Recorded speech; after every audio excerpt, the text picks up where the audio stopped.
Good evening, Milwaukee. I'm Zack Witkoff. I am deeply honored to stand before you tonight and introduce my father. This moment holds special significance as I'm about to become a father myself. Thank you. The nation my son is born into in December will be shaped by the choice we make this November. I saw my father's remarkable journey from relying on a small loan to becoming one of the country's most successful developers. He showed me that success comes from hard work, not handouts. When I joined his business, I started at the bottom, literally, handling plumbing jobs and repairing sewage lines late at night in New York City. That's how he started too. I vividly recall him spending New Year's Eve fixing a broken sewage tank with a bear of a man named Shecky. You see, they couldn't afford to call in a crew. They were the crew. Years later, Shecky was still by my dad's side, and he became my first boss. He once told me he would run through a wall for my dad because my dad never asked him to do anything that he wouldn't do himself. And that's exactly how my family feels about our dear friend, President Donald J. Trump. We have seen him stand shoulder to shoulder with the American people, time and again, even when it wasn't easy, even when he could be doing something else. Even after getting hit by live sniper fire, he stood with us, my fellow Americans, and that is why we stand with him. And you know what? He makes it fun, too. President Trump and the First Lady were the guest of honor at my wedding at the beautiful Mar-a-Lago Club. The president tore up the dance floor until 3 in the morning with his signature moves. You guys know those moves.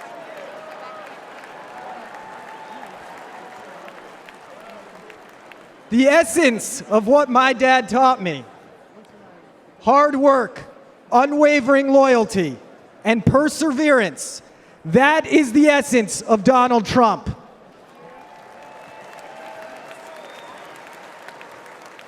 As long as we stand united with President Trump, it will remain the essence of the nation that my son and all of our children grow up in. God bless America.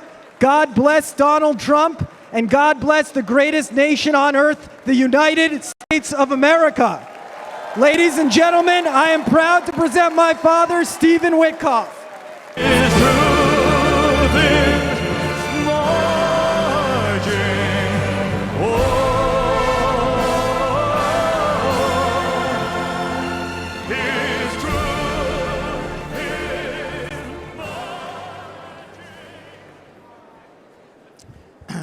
Good evening, everybody. That song that you just heard was American Trilogy by Elvis. It was playing for a reason.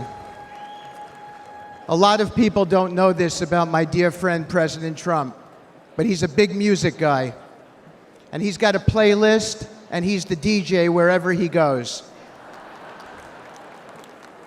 See, I stand before you tonight not just as a speaker, not just as someone who came up as a builder with the president in the world of real estate, but as someone who has had the profound privilege of calling President Donald J. Trump a true and dear friend for many, many years in good times and bad times. And of all the songs he has shared with me over the years, that is the song that best captures him, especially those words, "His truth is marching on."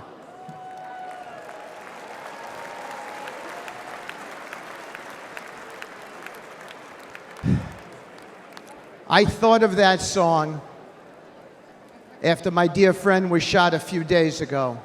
I gave him a call. I expected to leave him a voicemail, So it surprised me when he answered the phone. His first words surprised me as well. He'd just come within an inch of his own life ending, but he picked up the phone and said, "Hi, Steve. I'm really glad you called. How are you? How are your kids?"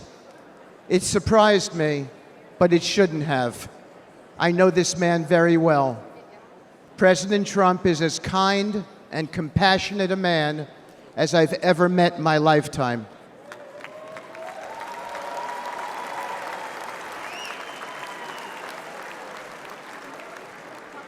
I've seen the truth of President Trump, and it marches on with me tonight.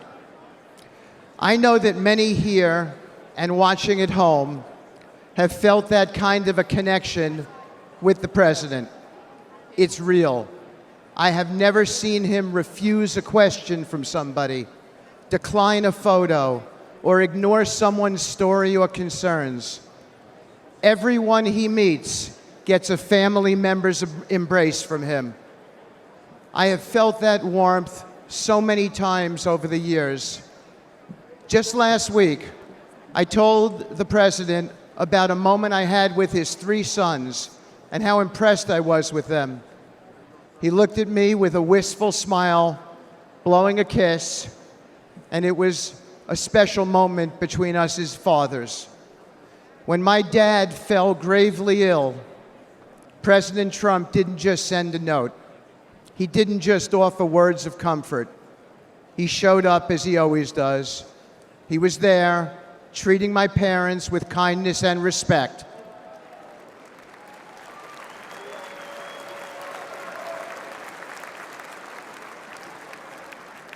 Including my mom, who's 91 and here tonight dressed in red and is going to be voting for the president.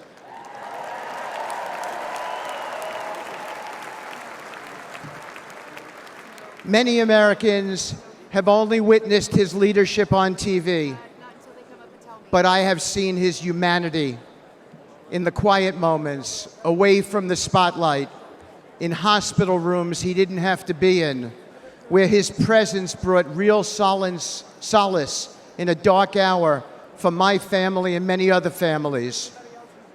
That's who he is. When times are really tough, when he's got everything to lose and nothing to gain, Donald Trump shows up and he's there for you. Thank you.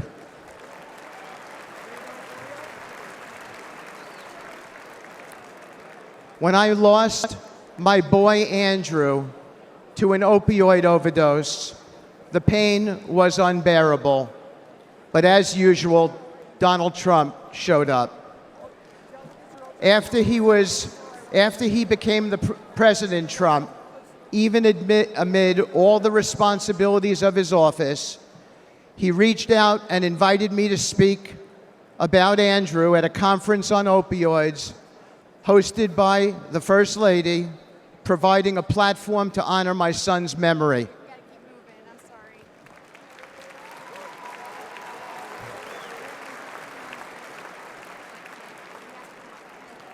And when the day of the conference came, he went out of his way that day to come and put his hand on my shoulder and say, "Steve," as he led me up to the lectern, "tell the world about your boy." My boy was the best of us. Where we lived in New York City, a Trump building, 502 Park Avenue, there were 12 homeless people who stayed outside by the church next to the property. My son got to know them all. He fed them every evening. He became their friend. When he passed away, all 12 came to his funeral. He and President Trump shared something in common. My boy stood up for people, no matter which side of the train tracks they came from, exactly as the president does for everybody.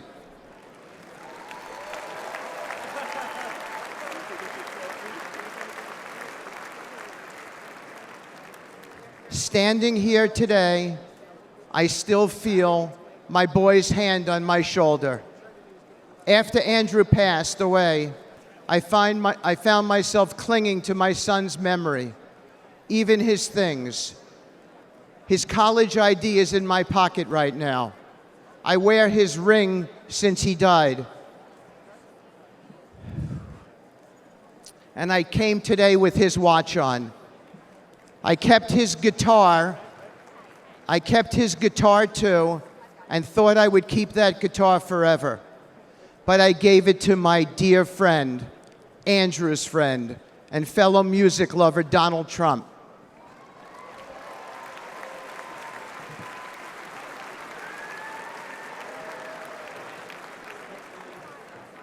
I wanted President Trump to have something with which to remember my son.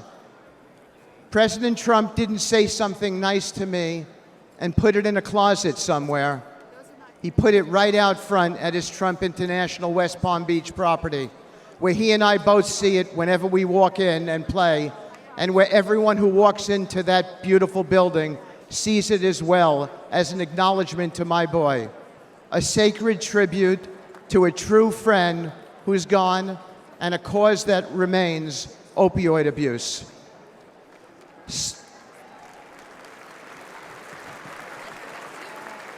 Thank you.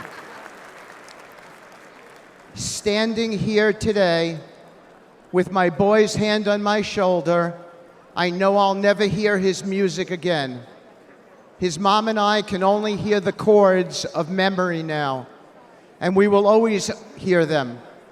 But I know my dear friend, President Trump, hears them too. You don't see this man's reverence, his steady loyalty, his true empathy in the TV coverage. But this is the truth about President Trump, the man I have come to know and admire and love, a man whose truth is marching on. It is a dark hour for America, but there's nobody I trust more in this moment than this man. A man who in the darkest hours shows up, listens, cares, and always acts. The kind of man we need now to be the 47th President of the United States.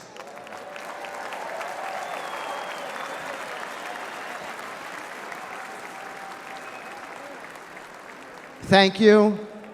May God bless you all. May God bless President Trump and his extraordinary wife and his wonderful family. And may God bless America. Thank you so much.